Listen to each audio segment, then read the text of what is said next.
we are out here going to plant another food plot today, 2 food plots actually. So what I got today with me is the green cover summer release blend. I ended up going with just the regular summer release blend instead of the browse blend that they have, the heavy browse blend. I don't believe that we have enough deer numbers here to really make that much of a difference. But this is going to be a cool little experiment that I'm going to be trying out. Much like last year, I've got these 3 different plots that I'm kind of trying 3 different things with. So they should be pretty cool to see what works or doesn't work. But you see right here next to me, this is what you get when you order from Green Cover. Just a regular old white seed bag, which is fine by me. You don't get the big buck on the bag that a lot of these other companies show you. But basically, I have this food plot right here. This is going to be power plant, hopefully, if it's successful, which I believe it will be. That will be Power Plant by Whitetail Institute, which is a soybean plot. Basically what I've got out here in front of me is an oat plot. So this food plot is old. So I planted this into oats and radish. I believe it was radishes, turnips last year. See, the oats are still alive, coming back. So I'm kind of using that as a cover crop. So what I'm going to do, you can see down below, nice exposed soil. And we got all these oats to knock down and kill. So I'm going to kind of use that as my buckwheat. So like some of the food plots that you see, the no-till food plots, you just broadcast into them and then spread the buckwheat. Well, you broadcast into it, then kill the buckwheat. So that's very similar to what I'm going to be doing. I'm going to try this. Hopefully it'll work. And then I have another food plot that I'm going to do no-till that doesn't have the oats in it. It's actually somewhat failed. It's not 100% a fail of a clover food plot that I ended up planting in the spring. There is a bunch of clover in it. More than what it probably looks like until you get down close to it. I'm going to plant in that as well, and then hopefully some of those clovers will still be going strong by the time fall comes. I'll plant the fall release blend from Green Cover into both of these food plots. And then hopefully I'll have 2 beautiful clover food plots come springtime. So stick with me, I'm going to get to planting. Alrighty, let's go ahead and bust into this bag.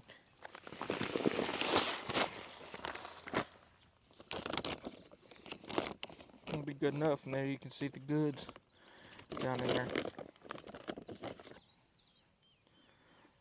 So this is all the variety you got. So I don't know what all is what.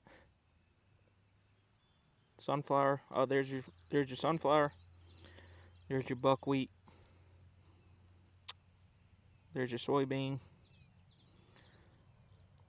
I don't know what a few of these other ones are. I know the small ones have to be the turnips from rapeseed.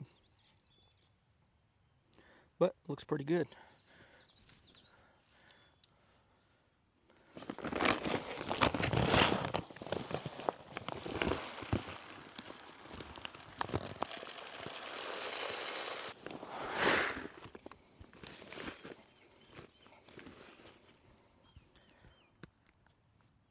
So how I'm judging this bag is basically, I know that there's 47 pounds in here.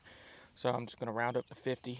This holds roughly 25 pounds. So I know once I fill this, that'll be my half acre's worth.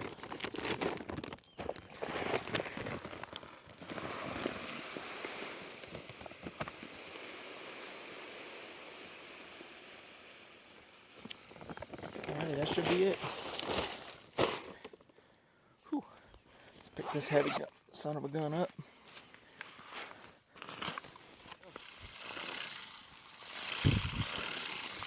I'll go back just one.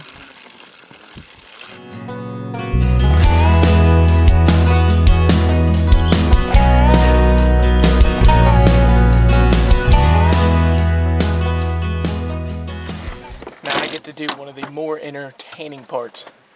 This is where I get to drive around, catch my breath before I have to walk around with that weed sprayer and spray everything. Shouldn't take too long, but off we go.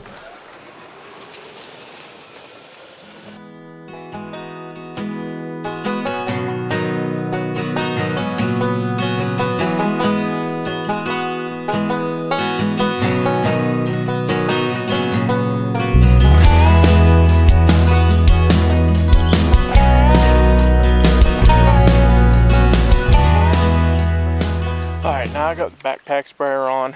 We're going to go ahead. You can see behind me, see all the track marks. It's actually pretty good. It kind of shows anybody that doesn't have any sort of lawn roller or crimper or cultipacker. You can go ahead and do this stuff. It may not be as effective, but it works pretty darn good. I know a golf cart's probably more expensive than what an actual cultipacker would be, but this is what we got. So I'm working with what I have. You can do it with a truck, you can do it with a car, you can do it with a four-wheeler. All you gotta do is just knock down the stuff, and now I'm gonna go over top and spray it with some glyphosate, try to kill it off real good. And I think that those oats will work as a cover crop or some sort of greenhouse effect type deal, and I think that it'll protect it pretty well. So I'm gonna go ahead and quit piddling around and go out there and spray.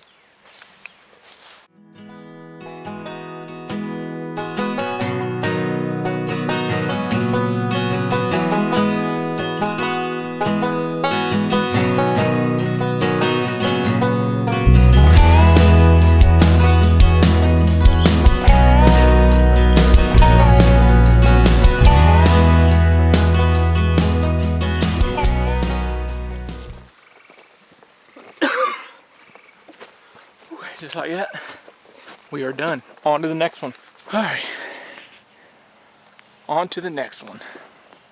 As you can see behind me, this is that clover food plot, Whitetail Institute Fusion that I planted. To be honest with you, it must have just been a little bit early.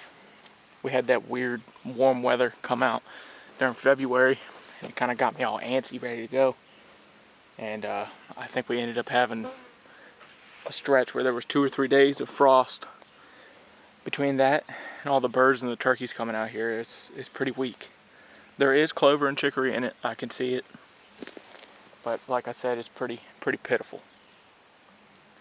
So instead of dwelling on it, I'm going to go ahead and spread out this summer release blend down here as well. I already got plenty of open soil. There's a bunch of clover, there's a bunch of grass too, but I think I can go ahead and, I already sprayed it one time with some glyphosate, so I can see some of the stuff starting to die off. So I'm going to come in here and broadcast heavy and hope that between these 3 food plots, I'll hopefully be 3 for 3. I don't know about this one. This one's a little iffy, but I know with the soil test, this was the best soil. So I'll quit talking, go ahead and get to spreading out this seed, and then hopefully we get some good solid rain going.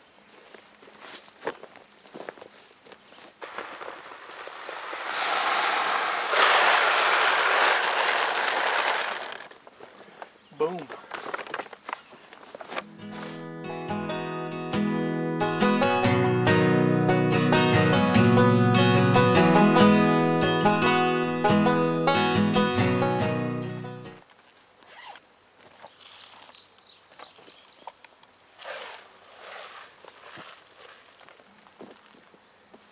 That's that.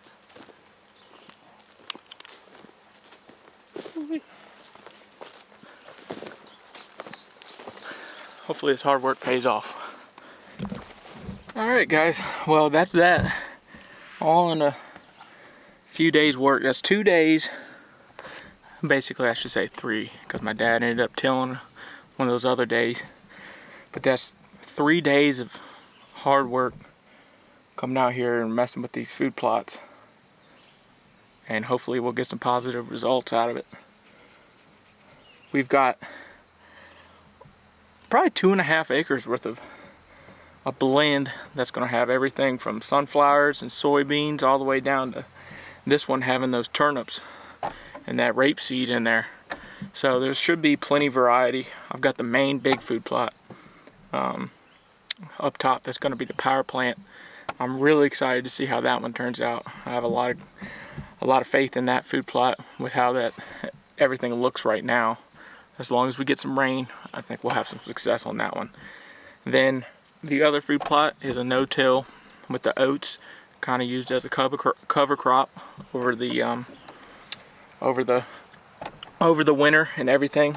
And then you have this one, which is me trying to do something that I shouldn't have and learning from my mistakes. But I think this will have plenty of food in it. There's a lot of clover and there's some chicory that I can actually still see out there, a lot of grass. But I think with this blend that I just broadcast out here, we'll have plenty of food. And then come fall, when I do the fall release blend, that following spring, we can have a beautiful food plot out here. And these are all different. The one over there, I only tilled once over the course of 2 years. This one, I tilled once, and then the other one I tilled once. But those were both this year. So I'm trying to eliminate using the tiller because of how rocky the soil is over here. It's just hard on the equipment. It tears up that tiller real bad. You got to use diesel fuel with the tractor. If I can get away with doing just some hard manual labor and some man hours and manpower, I think I'll be alright in the long run. So go ahead and follow me on Instagram or like and subscribe, please. I'm gonna have plenty of food plot videos coming out with updates of how the progress is, similar to what I did last year. Got some different looking food plots coming out, so should be fun. Sit along and watch and enjoy. As always, gotta get going.